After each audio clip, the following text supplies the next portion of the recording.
separar aí as oportunidades, porque para o Senhor é tudo com propósito. Para o servo do Senhor é tudo no propósito, nada é por acaso, né? Então, quando chegar naquele dia do propósito do Senhor Jesus, assim acontecerá para a honra e a glória dele.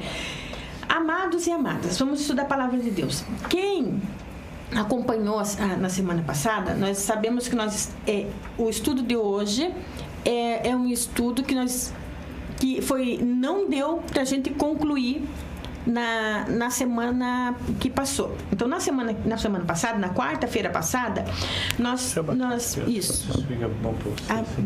Tá ótimo. Na semana passada, nós começamos a estudar a respeito do precioso sangue de Jesus, né? Que foi vertido lá na cruz do Calvário. Mas nós começamos a falar desse sangue precioso que foi vertido antes da cruz, né? Começou ali no Getsemane, quando ele, orando, agoniado, pediu ao Senhor: Pai, se for possível, afasta de mim esse cálice. E naquele momento ali apareceu um anjo, né, ao Senhor, né, quando ele falou: afasta de mim esse cálice, mas contudo seja feito conforme a tua vontade, né? Apareceu um anjo do Senhor em pé e o encorajou, né? Então esse o encorajou, então o anjo, né, deu a entender a Jesus que ele ia ter que tomar aquele cálice mesmo, né? E ali naquele momento a agonia do Senhor foi tão grande que o seu suor converteu-se em sangue. E este sangue, diz na palavra, que ele começou a cair sobre a terra, né? Então, olha só, o sangue precioso de Jesus, já antes do Calvário, no Getsemane, ele começou a cair sobre a terra. E a respeito desse sangue precioso do Senhor, né, do Calvário, o sangue já ali da agonia do Senhor Jesus, ou seja, a respeito do sangue precioso do Senhor que nós estamos falando, né? Então, esse estudo, ele é bem voltado para a evangelização, né? E daí nós conversamos também a respeito do momento em que nós entramos, no momento precioso que nós entramos para a promessa. Então, lá, a respeito do sangue precioso de Jesus, nós fizemos uma leitura para aqueles que não estavam lá e quiser, né, estudar lá um pouquinho. Em Lucas 22, do versículo 42 ao 44, falamos do sangue precioso de Jesus, né? Depois eu comentei a respeito da mulher de Pilatos, né? A palavra de Deus em Mateus 27, né, ele vai falar ali que quando Pilatos ele estava no tribunal ali já para dar a sentença ali, chegou uma mensagem, né, da mulher de Pilatos dizendo que não fizesse nada com aquele inocente, porque ela muito foi atribulada, não lembro se era essa a palavra que está escrita ali, mas ela foi muito, né, incomodada por causa daquele homem, né? E Pilatos ali, daí começou todo aquele processo com Jesus e Pilatos perguntou, né, se eles queriam que soltasse Barrabás, né, ou não. Daí o povo, o judeu ali, falou: não, solte Barrabás e crucifica Cristo, né? E Pilatos, naquele momento, eu estou fazendo um resumo do que já foi conversado bem detalhadamente na semana passada. Aí Pilatos ali pediu, né, uma bacia de água e lavou as mãos. Então, o agir de Deus, né? Então, muitos não entendem por que o significado de Pilatos lavar as mãos. Aí eu expliquei, dei o endereço de Deuteronômio 28. O ato de lavar a mão ali tinha que ser feito pelos sacerdotes e pelo povo ali de Deus, pelos sacerdotes, não pelo um gentil, o mesmo que seja um representante. O Pilatos, ele era um governador do gentil, um governador romano. Então, ele era um gentil, uma autoridade gentílica. Então, aquele ato de lavar a mão em frente à bezerra, lá de Deuteronômio 21, né, quando o povo de Israel, né, eles estavam, né, eles traziam uma bezerra, né, e ali sem nunca ter colocado jugo, nunca ter trabalhado, né, pura, ali, colocava ali. Então o sacerdote, uma autoridade, né, do povo de Deus, né, lavava a mão diante daquele animal, né, daquela bezerra, e os seus pecados eles eram antes de imolar aquele animal, ou seja, os seus pecados, os pecados de Israel eram convertidos ali, transferidos para o animal, e aquele animal morria para expiar o pecado do povo de Israel. Então, agora a bezerra representada lá de Deuteronômio 21 estava sendo representada ali, estava se cumprindo ali no próprio Jesus Cristo, né? Sem mancha, sem mácula, sem jugo, nunca foi colocado jugo, nunca caminhou nunca se colocou debaixo de nenhum jugo fariseu, né? Então, aquele animal de Deuteronômio 21 estava ali agora, que era Jesus Cristo. Então, se os sacerdotes pegassem e falassem para Pilatos, olha, você não quer prender este homem aí? Então, nós lavamos aqui as nossas mãos. Jesus, ele seria imolado, né? E teria expiado pelo sangue dos judeus, os pecados dos judeus. Mas só que os sacerdotes não fizeram isso. Pilatos, sem saber o agir de Deus,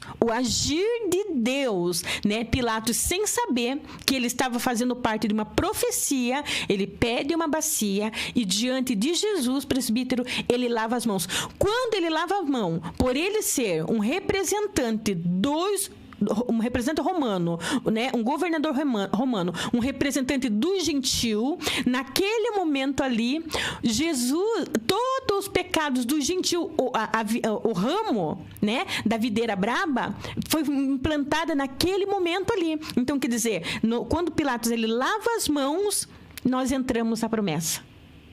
E o Pilatos não sabia disso. O agir de Deus. Ali tudo proporcionado dentro do propósito de Deus. Começou como Deus vai entrando no sonho da mulher de Pilatos, ou seja, nada vai sair diante dos planos de Deus. Nós conversamos isso na semana passada.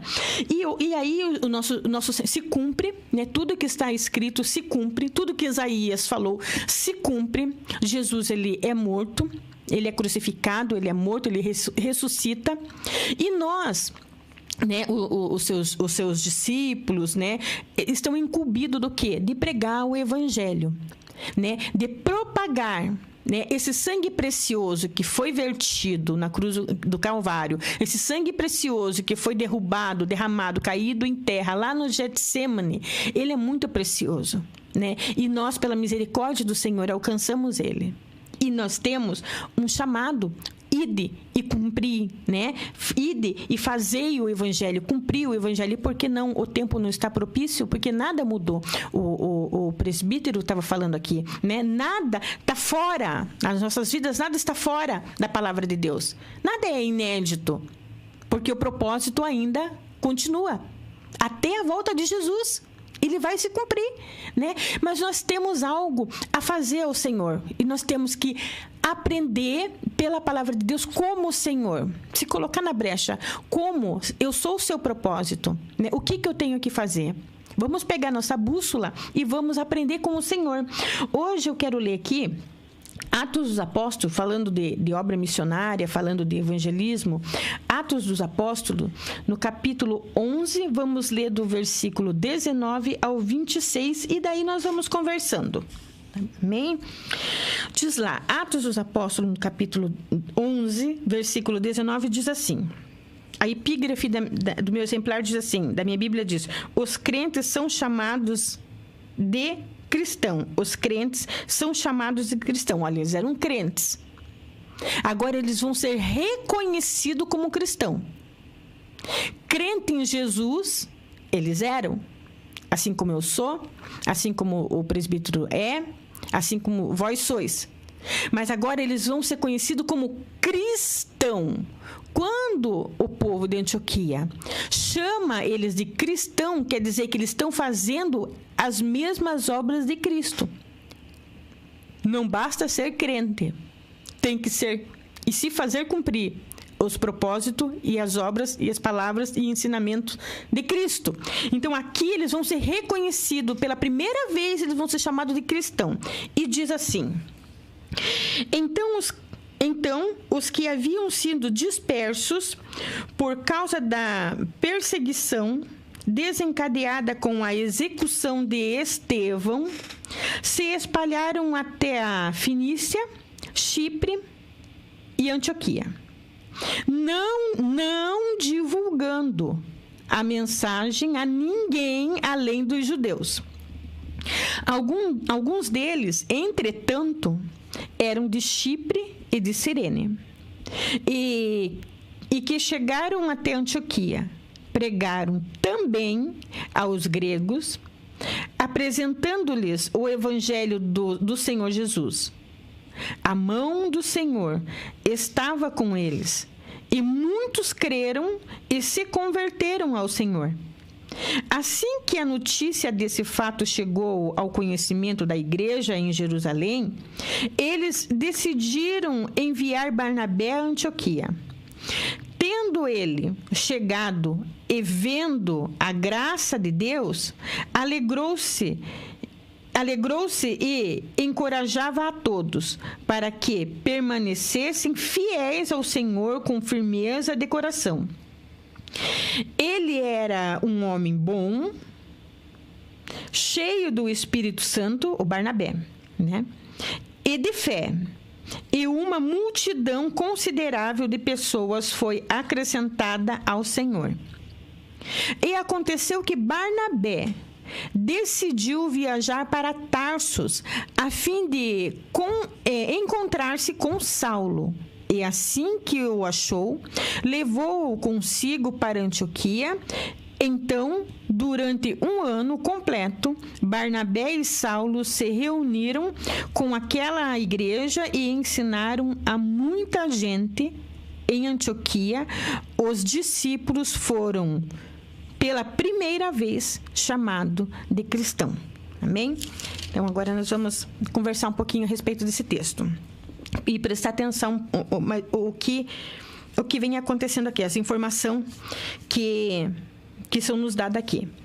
Então, diz assim, que veja bem, aqui tem uma informação para a gente que diz assim, vamos prestar bem atenção nisso aqui. Então, os que haviam sido dispersos, né, por causa da perseguição desencadeada com a execução de Estevão. Então, aqui, eu já peguei meu lápis aqui, que quem me acompanha sabe que eu tenho que ter um lápis em mão.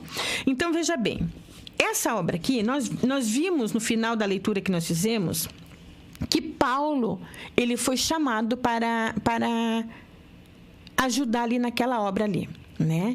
Então, nós vimos e às vezes até ouvimos pessoas, né? A gente até ministramos, vamos dizer assim, a respeito da grande obra que Paulo fez ali em Antioquia e pelo trabalho de Paulo e Barnabé, e ali eles foram reconhecidos como cristãos. Mas nós precisamos entender, e parece ser uma coisa assim rápida, né?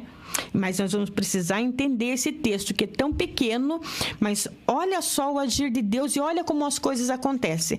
Olha como vale a pena nós fazer a obra do Senhor, né? Então, ele diz aqui que, então, os que haviam sido dispersos por causa da perseguição desencadeada com a execução de Estevão.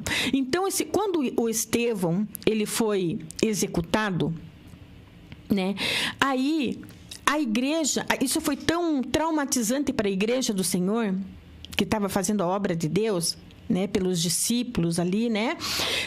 Foi tão decepcionante, vamos dizer assim, foi tão mexeu tanto com o emocional da igreja, eles se dispersaram, né? Porque o Estevão, quando a gente for estudar a respeito dele, a gente vê que ele não era um homem comum.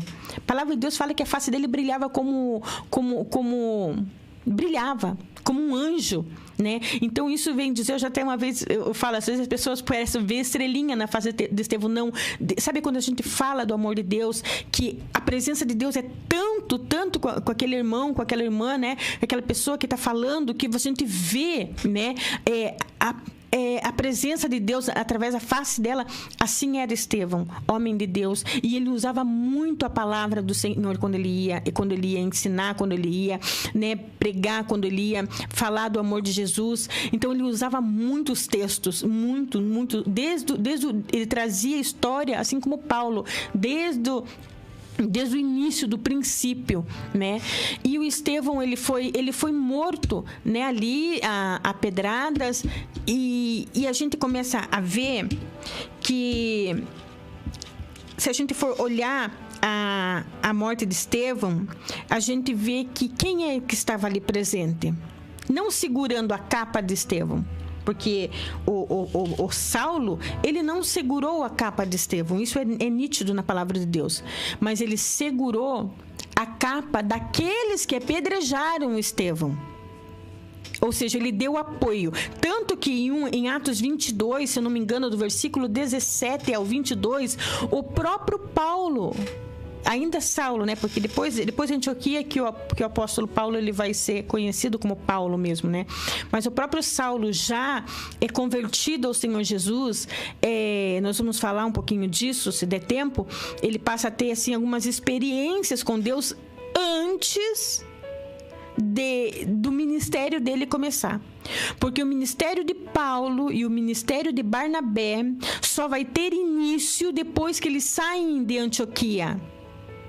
Depois que eles vão sair de Antioquia, da Síria, porque essa Antioquia aqui, a Antioquia da Síria, eles vão fazer toda a obra deles ali, depois eles vão também para a Antioquia da Pisídia, né? Historicamente existe... Geograficamente existem mais de 17 Antioquias, né? Mas a palavra de Deus, ele fala a respeito de duas, a da Síria e a da Pisídia. A da Síria é a grande, ali estava a nata, né? Ali era uma cidade muito rica e também muito muito envolvida, né, com o paganismo também, né? Qualquer dia a gente fala um pouquinho mais da cidade de Antioquia, onde ali os servos foram reconhecidos como cristãos, né? Então aqui a palavra de Deus, ele vai dizer que o Saulo, né, aqui tudo vai começar quando este povo, os irmãos começaram a se dispersar. Por quê? Porque agora Estevão está morto. Mataram Estevão. O Saulo, o Paulo, como nós conhecemos, talvez eu fale Paulo, mas aqui ainda é Saulo.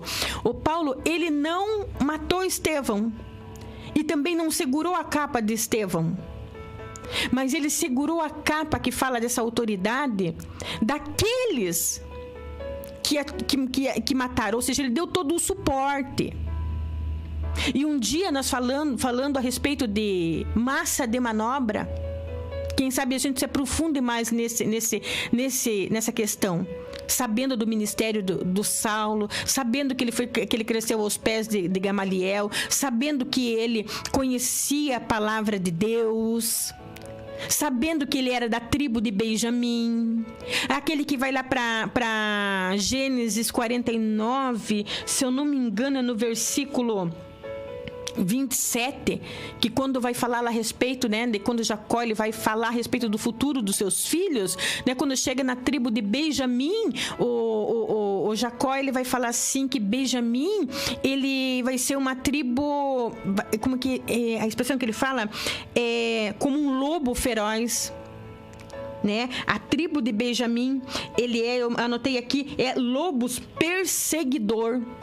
Olha só o que já é designado. Saul, presbítero Samuel, ele é da tribo de Benjamim. Então, quando a gente vê Saul perseguindo Davi, naquele jeito, é porque já é o Jacó, lá em Gênesis 49, no versículo 27, já vai falar a respeito dele. Vós serão como lobo perseguidor. Benjamim é como lobo perseguidor.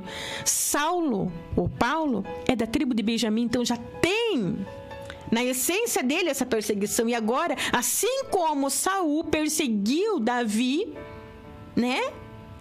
Uma semente de suma importância dentro da história do povo de Israel, dentro da história da Bíblia, agora a própria semente germinada, que agora Jesus já nasceu, já germinou, e está aí o evangelho acontecendo. Agora o evangelho vai ser perseguido por um perseguidor, por um predador, como diz ali a profecia do Jacó, com um lobo predador. Mas esse lobo predador teve um encontro com Jesus a caminho de Damasco. E ali ele teve a visão que todos nós conhecemos, e ele não caiu do cavalo não, como né, muitos falam, mas ele caiu por terra. Tudo aquilo que ele pensava, porque ele era um estudioso da Torá, das leis, ele cresceu aos pés de Gamaliel, ele era convicto naquilo que ele falava, ele era né, cumpria a lei, mas não conhecia a respeito de Jesus. Ele não sabia. E aí o próprio Jesus tem uma... Porque, como diz o próprio Jesus, falou, né? Para mim tu és um vaso escolhido. Ou seja, Deus, o Senhor, já escolheu Saulo ainda como Saulo. O Senhor escolheu. E o Senhor vai moldar aquele homem lá. O Senhor vai usar aquele homem lá. Então, quando ele diz, para mim, tu és um vaso escolhido, antes de Saulo estar no ventre da mãe dele, Deus sabia tudo o que ia acontecer, presbítero. Porque ele já era escolhido. Às vezes a gente olha ali um criminoso, às vezes a gente for lá na penitenciária, que se fala, onde fica todos os presos lá, né? A gente olha lá, são crimes de escalão, que a gente, né, bárbaros. Lá tem pessoas que crimes leves como crimes bárbaros. Mas se lá dentro tem um vaso escolhido do Senhor, que não importa, aí a gente fica aqui, não, mas é sim, não, mas essa, não, mas ele fez isso, e se Deus permitiu tudo aquilo de lá para que agora, aonde abunda o pecado, superabunda a graça. E nós temos que entender isso. Quanto mais pecado o camarada tem, na caminhada com Jesus vai superabundar a graça. Superabundar a graça. E o Senhor estava falando comigo nesta madrugada, quando eu estava pensando numa situação particular, né? Deus, ele é campeão em transformar maldição em bênção. O Senhor estava falando comigo. Às vezes, tanta pessoa te amaldiçoa, tanta pessoa, né, lançam palavras, mas se você pensar que Deus é capaz, poderoso, em transformar todas as palavras de maldição, todo o pessimismo, todas as situações contrárias em bênção. Ou seja, quando você vê que quanto mais te amaldiçoa, ou se você entender que você tem um Deus, que toda aquela, já pensou? Aquela pessoa que só te amaldiçoa, você entender que tu tens um Deus, que enquanto a pessoa está te amaldiçoando, Deus está falando, não, é bênção, eu vou mudar, é bênção. Ou seja, essa pessoa está contribuindo para que você seja mais abençoado com o Senhor, se o Senhor estiver no centro do teu coração. Gente, as condições bíblicas a gente não pode fugir. E onde abunda o pecado, ele superabunda a graça. Quando nós estamos com o Senhor, superabunda a graça, né? Eu acho muito engraçado quando o nosso pastor presidente, ele fala assim, ele fala contando do seu testemunho, então me dá liberdade para eu contar, porque ele conta em rede social, e eu achei para a glória de Deus, que ele fala assim, quando eu bebia, eu bebia do 1 ao 51, eu dou muita risada. Aí quando a gente vê ele ser usado tremendamente na mão do Senhor, a gente vê onde abunda o pecado, superabunda a graça. Então, às vezes a gente, né, acho que foi na semana passada que eu citei João 9, eu falei assim, corrija a tua visão. Às vezes nós temos que corrigir a nossa visão quando nós olhamos para um próximo. Quando Jesus, ele via um homem cego, ele não via um cego homem, ele via um homem cego, né? Então, o Saulo aqui, né, daquele jeito, perseguidor, lobo predador, um dia, no tempo do Senhor, ele teve um encontro com Jesus. E quando ele teve esse encontro com Jesus, o que aconteceu? Ele já foi correndo pregar Ele já foi correndo fazer a obra? Ele já foi fazer...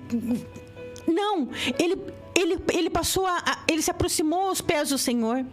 E o Senhor, ele foi... Tem em Atos capítulo 22, Jesus, ele fala para ele, né, para ele sair de Jerusalém, porque ali, né, o povo de Jerusalém não ia entender o testemunho, não ia aceitar o testemunho de Saulo, agora convertido.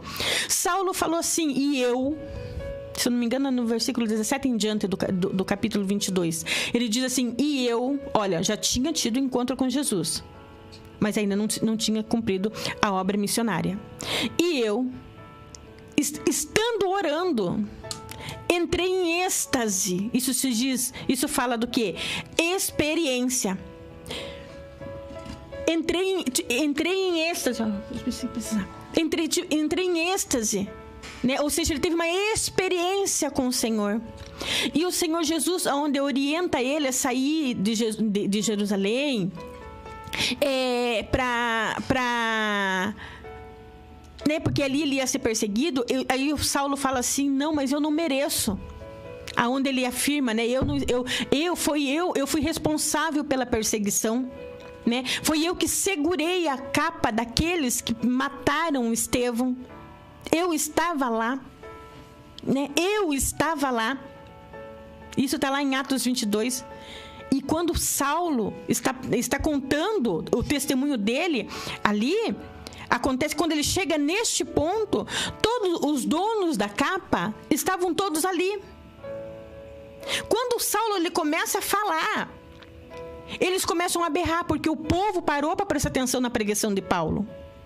O povo parou e estava prestando atenção. E quando Paulo ele ia revelar, eu falo assim: olha, toma cuidado com o barulho. Toma cuidado com o barulho. Não deixa perder o teu foco. Paulo ali estava revelando quem era e quem não era. Paulo ali, ele ia contar, ele estava falando aí quando aqueles que apedrejaram, que desferiram as pedras contra Estevão, estavam ali. Inclusive, o sacerdote, se eu não me engano, é Ananias, se eu não me engano, esse é o nome, também estava ali. Quando Paulo começou a revelar, eles começaram a fazer um griteiro, vamos dizer assim, uma bagunça. E começaram a acusar Paulo ali. E o povo que estava escutando o testemunho, estava escutando a palavra de Jesus, a promessa de Jesus, desde lá do proto-evangelho até o dia atual, a conversão de Paulo. Quando eles começaram a ouvir todo aquele barulho, né? E se dispersaram da mensagem, eles se desfocaram da mensagem. Os donos da capa tiraram suas capas rapidinho e começaram a levantar pó para cima para esconder os seus podres. Então, a palavra de Deus diz assim: presta atenção. Você tem um foco, presta atenção no foco, não tire a mente do foco. Mas este Paulo aqui, que nós estamos no nosso estudo aqui de Atos 11, ele começa a ter, lá desde a sua conversão, as suas experiências com Deus, caminhada. E isso fala de quando a gente aceita Jesus, o nosso período de intimidade com Deus acontece. Mas ele não sai de início fazendo a obra. A gente vê que o ministério de Paulo só vai acontecer depois daqui, quando ele sai de Antioquia, depois que eles são reconhecidos como cristão. E você acha que isso aconteceu assim? Paulo aceitou a Jesus, opa, legal, Jesus encheu ele de promessa, falou que ele era um vaso escolhido, ele já foi correndo?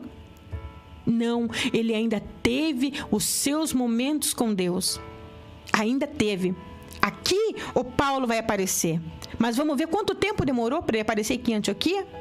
Porque aqui nós volto a falar que aqui no texto que nós lemos em Atos 11, versículo 19, que diz assim que, ó, então os que haviam sido dispersos por causa da perseguição desencadeada com a execução de Estevão, ou seja, Paulo está envolvido nisso.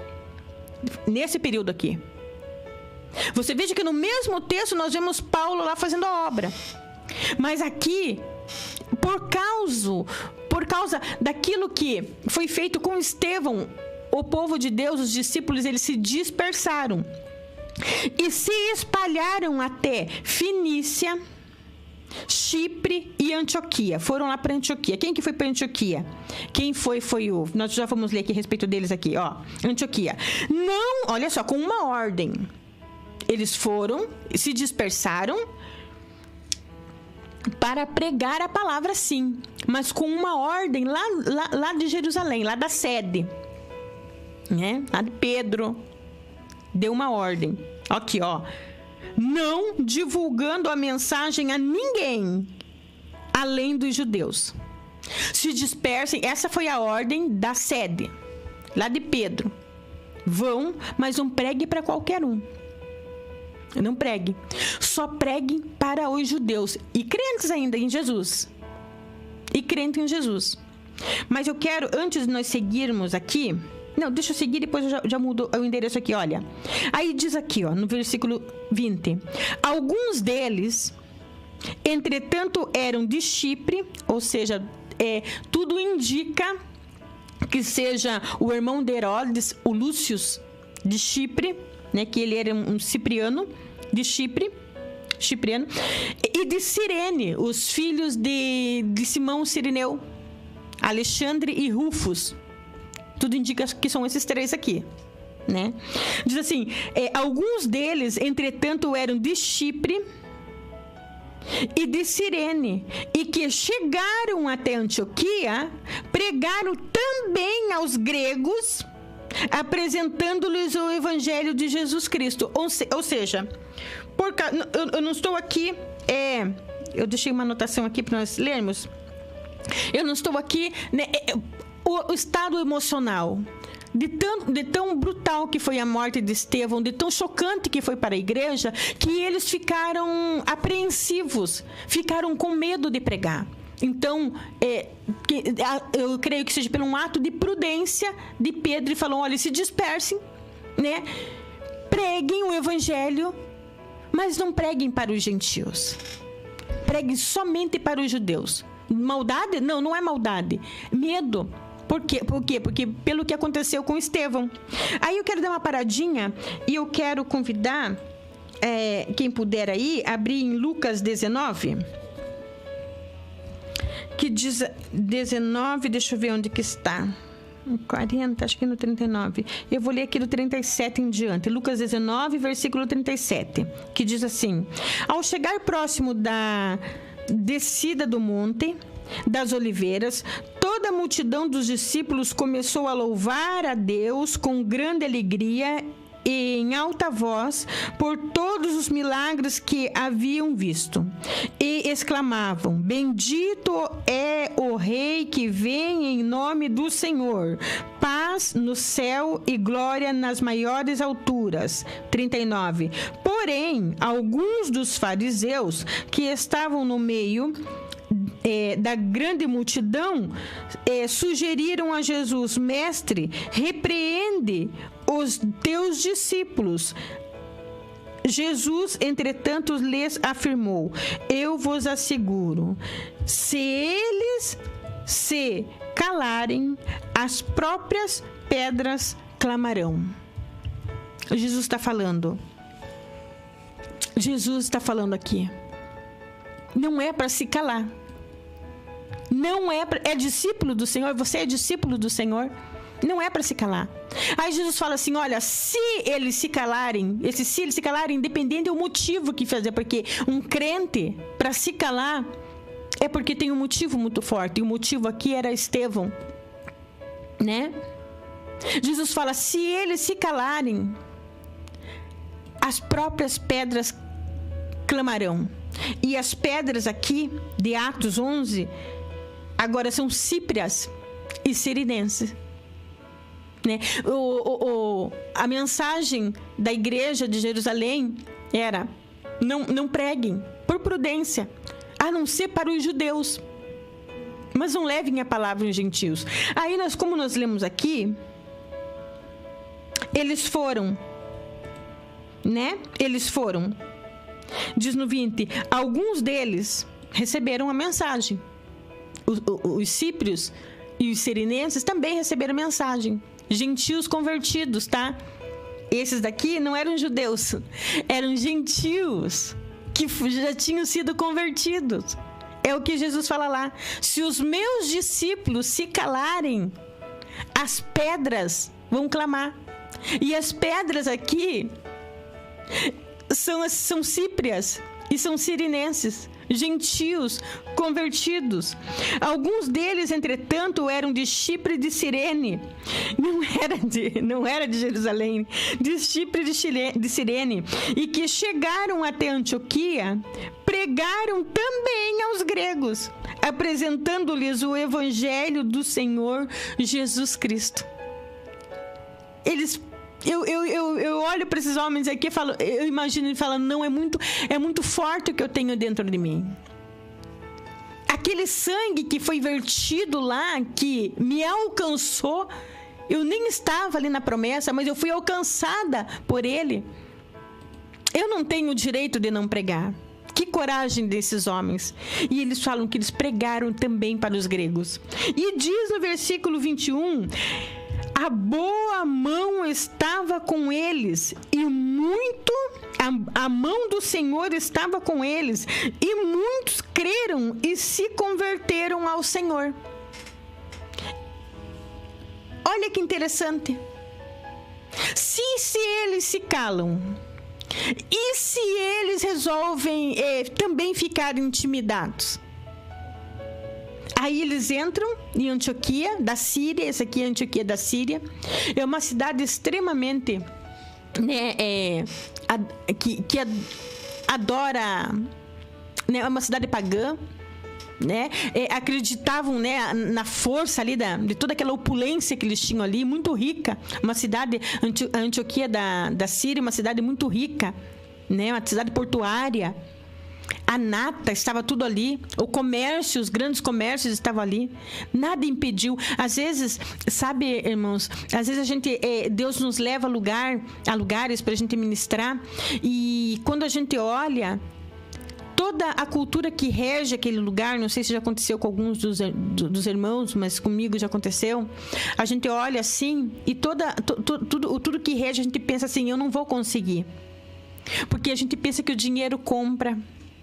Às vezes a gente olha uma pessoa que a gente não conhece, é só Deus que conhece as pessoas por dentro, né? Às vezes o coração daquela pessoa ali é uma terra boa, só precisa da palavra do Senhor ali.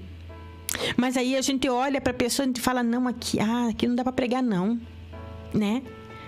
Eu vou pregar para essa pessoa é tão culta, essa pessoa tem tudo, essa pessoa tem...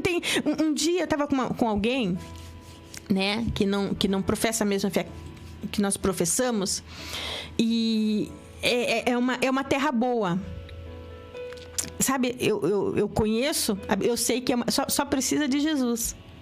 Então, eu que falo assim, é ruim até para dar um presente, porque vai dar um presente o quê se a pessoa tem tudo, né? Aí a gente olha assim, puxa vida, é culta, tem 3 faculdades, tem dinheiro à vontade, não lhe falta absolutamente nada, mas eu sei que Deus quer, é boa, uma pessoa muito boa, muito sincera, sabe? Aí a gente olha assim para nós, a gente vê, né, às vezes um espírito da mentira permeando ao nosso meio, mas essa pessoa é uma pessoa que não mente e é ímpia, tá? Olha, uma pessoa que você olha assim, não mente. É uma palavra, é uma pessoa que possui na sua boca a palavra sim, sim, não, não. Coisas que nós temos que aprender. A palavra do crente tem que ser sim, sim, não, não. É uma pessoa que não retém e por isso que tem. Eita, vai pegando o mistério aí. A pessoa que não retém é por isso que tem. Sabe, porque muitos de nós esperamos ter para dar. Sabe? Para pensar. Eu já tive experiências com Deus nisso. E Deus diz assim, é quando você não tem que eu quero que você dê, para que você tenha. Ou pega o mistério aí. Não espera você ter para você abençoar alguém. Mesmo que você não tenha. Eu tô falando com convicção, porque glórias a Deus, eu já passei por essa experiência. De Deus me chamar no momento que eu não... Irmãos, eu tô falando no momento que eu não tinha, não tinha mesmo. Igual a viúva de Serepta, né? Tem um pouquinho aqui de azeite, um pouquinho de trigo, é para eu comer, dar pro meu filho e esperar a morte chegar. E Deus chegou e falou assim, mas eu quero que você vá lá e leve para fulano. E glórias a Deus que eu não questionei. Glórias a Deus que eu não questionei. E além de eu dar aquilo, né? Porque, olha, a palavra de Deus, ele fala assim, né? Que é aquele... Eu não anotei esse endereço, porque achei que eu não ia usar. Esses dias eu estava, né? Aquele que quase não tem, até o que tem será perdido. Veja que Jesus fala, não é aquele que não tem e até o que tem vai perder. É aquele que quase, presbítero, não tem. Porque sempre a gente tem alguma coisa. Sempre tem alguma coisa. Sempre tem alguma coisa. Só que às vezes aquele quase que nós temos é tão pouquinho que se a gente olhar, fica só pra gente. Ai, não, mas se eu der isso aqui, daí eu vou morrer. Se eu der isso aqui, como que eu vou pagar minha luz? Isso aqui nem tava pra gente falar aqui hoje. Né? Mas eu... Né? E daí você não tem. Aí eu me lembro que um dia eu cheguei, eu quase não tinha. O que eu tinha era uma dívida de R$1.987, um cartão que eu tinha para pagar, era uma prova que eu tinha passado ali, um vento, como vamos dizer assim, né? E eu tinha feito um serviço que o pouco que eu tinha, na oração, Deus me mostrou uma irmã que não tinha nada. E eu não cogitei. Eu, além de pegar aquilo que eu quase não tinha, eu liguei para uma irmã, para outra irmã, falei, olha, Deus falou comigo assim, assim, assim, você pode me ajudar? Olha só, irmãos, o que eu fiz? E hoje eu reflito, porque na hora, eu não é o que eu fiz, olha o que Deus fez. Eu precisava, eu não poderia chegar e falar, olha, eu tô precisando disso aqui, ó. Então eu vou falar com a irmã fulana, com a irmã ciclana, com a irmã beltrana para me ajudar e depois, né? Eu não pensei em mim. Mas quando Deus me pediu aquilo que eu quase não tinha, eu ainda me mexi e ainda fiz me movi ali, falei com 5 irmãs e peguei um pouquinho de lá, um pouquinho de cá, um pouquinho de lá, um pouquinho de cá e juntei lá um valor X e fui lá na casa daquela outra irmã e falei, irmã, olha, eu tava orando e era aquilo dali mesmo. Passou-se 3 dias, eu fui no culto do Círculo de Oração, me lembro como se fosse isso. Aí houve uma preletora lá, a irmã Luzinete Pires, Deus usou ela e Deus, ela ministrou acima a respeito da viúva de Serepta. E quando ela abriu ali, né, eu já falei, Deus está falando comigo, ainda bem que eu obedeci. Olha como é bom. Quando Deus, ele abre lá para confirmar o que você fez, é tão bom quando você obedeceu. Quando ela começou a pregar, eu falei assim, no meu espírito, eu com Deus, falei assim, ainda bem que eu obedeci, porque senão eu sei que quando Deus puxa minha orelha, eu fico muito frustrada. Irmãos, ali naquele culto, Deus usou a irmã Luzinete e falou assim, irmã, Deus está mandando uma providência para tua vida que você nem imagina de onde vai chegar. E ali Deus usou ela, aí era num culto de oração à tarde, terça-feira, passou-se terça, passou-se quarta, quinta, meu compromisso era para o dia 25 e ainda passou-se ali uma semana depois do que a irmã falou e aí meu coração se acalmou, mas volta e meia ficava preocupada quando chegou dia 23. Me ligou uma irmã, perguntou, irmão, o que você está fazendo? Você pode vir aqui? Eu peguei a minha bolsa, achei que ela precisava, porque eu sabia que na família dela estava precisando de oração, tudo. Eu achei que ela estava me chamando para eu ir orar com ela, para tudo. Peguei a minha bolsa quando cheguei no portão da casa dela. E ela falou, irmã, eu estava orando. Ela pegou a importância que eu precisava mais ainda um pouco, porque eu precisava de 1.987. Ela pegou R$2.000 e ela falou assim, Deus mandou te dar. Isso aqui não estava, amados, programado para eu falar aqui hoje. Eu só estou falando porque aconteceu isso comigo. Eu estou falando da gente esperar ter, sabe? Para dar. A gente esperar ter para abençoar. A gente esperar ter para fazer um curso. A gente esperar ter para fazer, porque se eu fizer agora vai me faltar. Mas e se Deus estiver querendo te abençoar? E que se Deus quiser te dando uma oportunidade para você receber do Senhor. Aí você espera o momento certo. Você espera o momento certo para você aceitar Jesus. Você espera o momento certo. Aí nós estamos falando aqui de uma pessoa, né? Olha que nós estamos falando de Antioquia. E de pregar para quem tem tudo. E essa pessoa é muito próspera. Ela é muito rica. Ela é uma abençoadora. O que ainda ela não tem? Quer dizer, eu penso que ela não tem, porque o Senhor fala para mim que ela já tem. Mas ela tá igual o...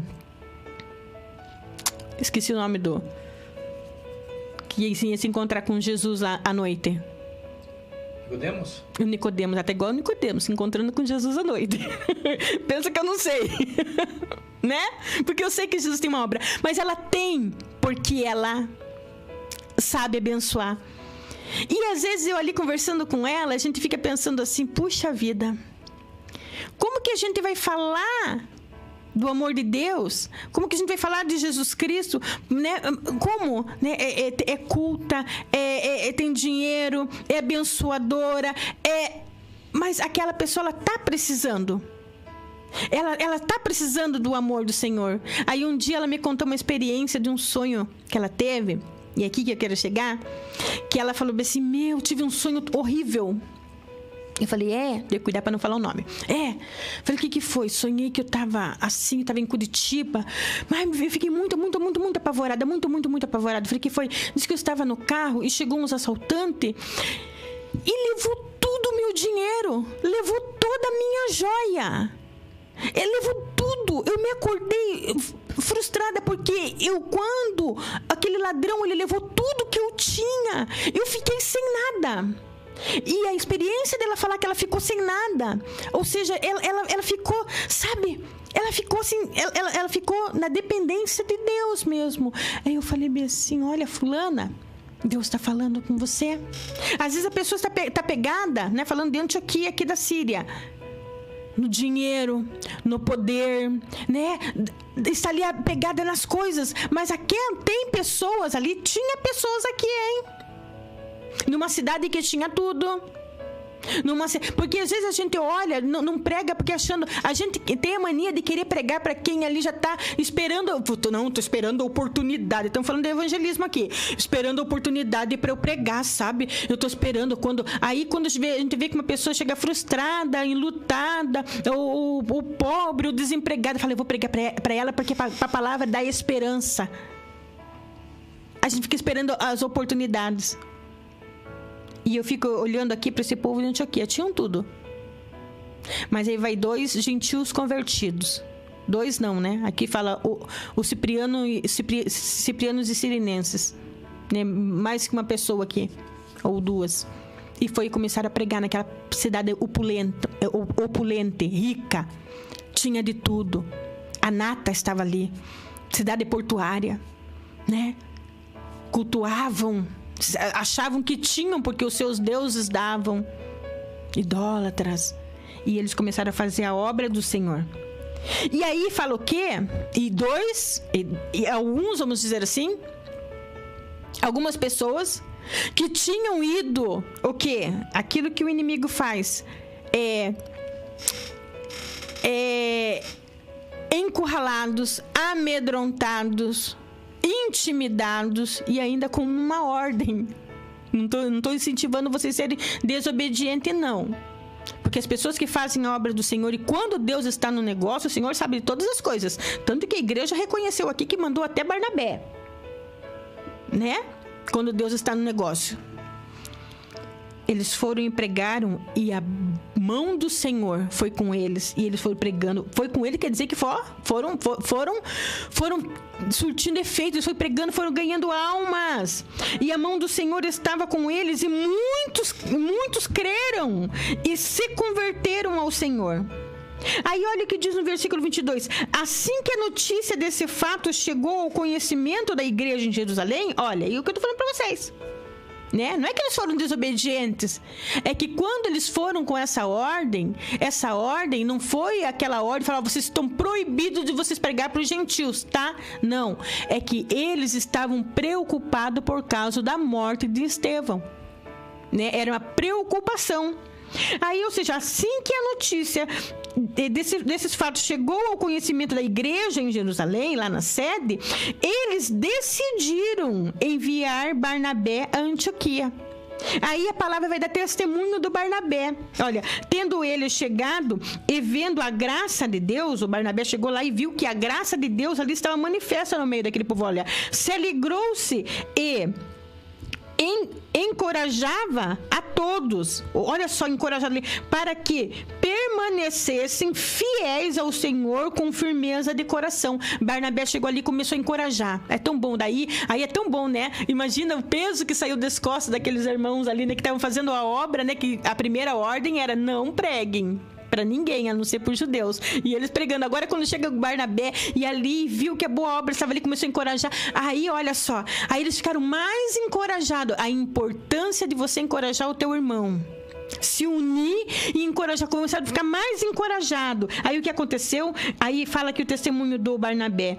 Ele era um homem bom, cheio do Espírito Santo e de fé. E uma multidão considerável de pessoas foi acrescentadas ao Senhor. Ou seja, olha, a obra já tinha sido maravilhosa, pessoas estavam ganhando, eles estão ganhando pessoas para Jesus Cristo numa cidade ali que aparentemente é difícil de pregar, como foi falado aqui, é difícil de pregar, uma palavra ali difícil de pregar Jesus para aquele povo ali. Eles pregaram e a mão do Senhor foi com eles. Aí chegou a notícia, olha, correu rápido, chegou a Jerusalém e foi mandado o Barnabé chegou ali, se alegrou, viu, né, a mão do Senhor ali e começou ali a encorajar eles ainda mais, e ainda foi acrescentado mais pessoas na obra do Senhor. O sangue de Jesus ali, né? Por isso que a palavra de Deus, aquele texto que nós lemos, né, que nós não podemos nos calar. Se nós nos calarmos, as pedras vão clamar, mas a obra do Senhor vai fazer. Se você não fazer, minha filha, se você não fizer, meu filho, não pense que a obra do Senhor vai parar, porque é profecia. Jesus falou que vai acontecer. E se Jesus falou, vai acontecer. Agora, o porquê de a gente ficar preocupado, o porquê de a gente olhar para a pandemia, o porquê de a gente se horrorizar com a guerra, a gente sabe que vai acontecer. A gente sabe que mais cedo ou mais tarde aí vai sair um tratado de paz mundial, e isso não vai ser bom, não. Isso que todo mundo pensa que é bom, não é bom. Porque quando isso acontecer, quando o tratado de paz mundial acontecer, glórias a Deus que Cristo vai, eu vou dizer aqui com convicção, porque eu tenho me esforçado para isso, vai vir me buscar. Você tem que bater no teu peito e falar, Cristo vai vir me buscar. E não ter dúvida disso. Não tenha dúvida que Cristo, se você tiver dúvida que Cristo vem te buscar, se conserta agora. Porque o dia que houver o tratado de paz, que for conseguido aqui na terra, o que Nimrod queria fazer lá em Gênesis 11, que nós já estudamos, aí nós não temos mais tempo. Tempo do quê? Mas que bom, eu vou para a glória, Jesus vai me buscar. E aqueles que ficar por negligência minha e tua? E aqueles que ficar por negligência minha e tua, o sangue que pingou lá na terra, a agonia, aquele sangue tem valor. Aquele sangue que escorreu na cruz do Calvário, ele tem valor. Não é para eu me envaidecer achando, dizer, mas eu aceitei a Jesus, tá tudo bem comigo, agora eu vou ficar na conserva. Vou ficar aqui conservado até Jesus voltar. Não, você tem que produzir frutos. Porque a gente sabe que vai acontecer, a gente sabe que muitos vai ficar, mas o que eu puder alcançar, eu vou ser cobrada por isso. Esses irmãos aqui, estavam lá no início do evangelho. Eles entenderam isso. O Espírito de Deus não deixaram eles ficarem fechadinhos, olhando. Meu Deus, será que vão me matar igual mataram Estevão também? Você tem que entender que você está na mão de Deus. Você é servo do Senhor Jesus Cristo. E o que Deus fizer está feito e bem feito. O importante é eu estar com Ele e não perder a minha salvação.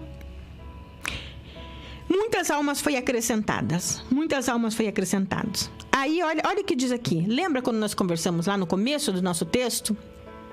Que quando eles foram para Antioquia, eles estavam dispersos e com medo. Por quê? Por causa da morte de Estevão. E quem é que estava lá na morte de Estevão? Que estava lá cooperando para que tudo aquilo estivesse acontecendo? O Saulo, o terrível Saulo. O Saulo e mais aqueles que apedrejaram Estevão, tudo responsável por tudo aquilo que estava acontecendo. Perseguidor. Agora imaginem, presbítero Samuel. A gente pensa que isso aqui foi rapidinho, esses irmãos aqui ficaram aqui no mínimo mais ou menos 14 anos pregando. Mais ou menos 14 anos, parece que é rápido, né? Aí nós aprendemos aqui que o motivo deles estarem aqui com medos, mas trabalhando, com medo, mas prosperando, com medo, mas semeando, com medo, mas colhendo almas, com medo, mas olha, aí depois vem o Barnabé, ajudou eles tudo. Aí, de repente, o Barnabé vai e fala assim, puxa vida, precisamos trazer mais gente aqui para ajudar nessa obra. Pera um pouquinho, eu vou trazer uma pessoa que vai nos ajudar aqui bastante. Pera aí, eu vou trazer ele, espera. Aí diz assim, olha, aqui ó, cadê? E aconteceu que Barnabé decidiu viajar, ó, vou fazer uma viagem, vou para Tarso e vou trazer uma pessoa aqui, olha, legal, isso aqui vai, agora sim o evangelho vai explodir. Então traz o homem, traga o homem. Foi para Tarso a fim de encontrar-se com Saulo. Imagine Barnabé chegando com Saulo ali. Imagine, e eu imagino até, a palavra não fala como que foi a pregação desses irmãos aqui, né? Porque uma coisa, a pregação daquele que caminhou com Cristo é uma coisa. E aqui o texto, na verdade, diz que ele recrutou Paulo, né? Recrutou Paulo. E lá juntos se ensinaram muitas pessoas. Mas olha só, imagine que eles que estavam com medo, né? E estavam, eu imagino esses irmãos pregando, né? Fazendo discípulos ali, pregando a palavra do Senhor, contando o testemunho do que Paulo fez, o que Saulo fez. Olha, e era assim, e esse Jesus aconteceu assim, ele ensinou isso, ele foi morto, ele foi crucificado. Aí a igreja começou a trabalhar. Né, tem o Pedro, eu tô imaginando aqui a pregação desses, mas tem um tal de Saulo que ele é perseguidor, matou nosso irmão Estevão. Eu imagino, não diz aqui, tá, irmãos? Eu imagino esse homem falando da perseguição, né, pregando a perseguição aqui também de Paulo, o que eles fizeram, como eu imagino, daqui um pouco me chega o Saulo aqui, que é o Paulo, nós sabemos que é a mesma pessoa, né? Mas para quem não sabe, vai que tem alguém novo aqui nos acompanhando. Aqui, falando, olha, eu cheguei aqui para nos ajudar. E, olha, eu não sei se eles ficaram assustados. Eu creio que de princípio eles ficaram, pronto, agora vem matar a gente aqui também. Agora vem acabar com a obra do Senhor aqui também. Agora, imagine o Saulo chegando ali e falando, olha, é verdade, tudo que eles pregaram desse Jesus aí é verdade.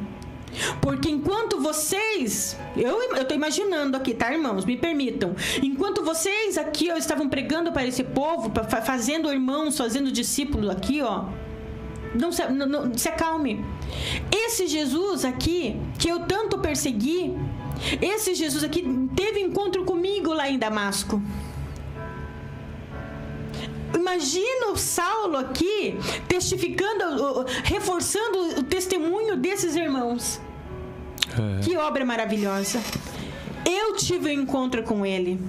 E aí fala aqui que o Saulo, olha, e assim que o achou, o levou consigo para Antioquia. Então, durante um ano, aí o Saulo ficou ali um ano completo, Barnabé e Saulo se reuniram com aquela igreja e ensinaram a muitos muita gente. Em Antioquia, os discípulos foram pela primeira vez chamados de cristão. Aí, se nós formos ler para frente, a gente vai ver que o ministério, agora Paulo, olha, depois de 14 anos, porque foi 14 anos que ele ficou lá fabricando tendas, escondidinho. Depois de 14 anos, Paulo vai iniciar o teu ministério. Teve encontro com Jesus, teve experiências com Jesus, né? Teve o particular com Jesus. Agora ele sai dali. Depois que eles foram vistos, sejam reconhecidos como cristão, não como crentes, mas como cristão, agora eles vão sair fazer a obra do Senhor. E nós bem sabemos como essa obra cresceu. Agora eu fecho a minha Bíblia aqui e pergunto para você. Pergunta para Deus, fala para mim, pergunta para mim e para você. Como que você tem agido diante das perseguições? Quem é o Saulo que te persegue?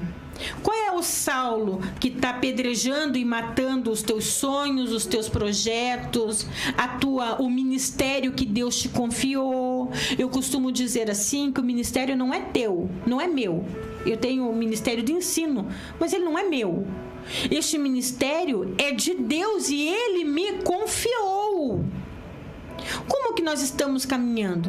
Nós estamos deixando os Saulos da vida, né? Fazer com que a gente feche a nossa boca. Não, eu não vou falar porque eu vou ser recriminada por lá, e deixar de fazer uma grande obra, né? A grande obra.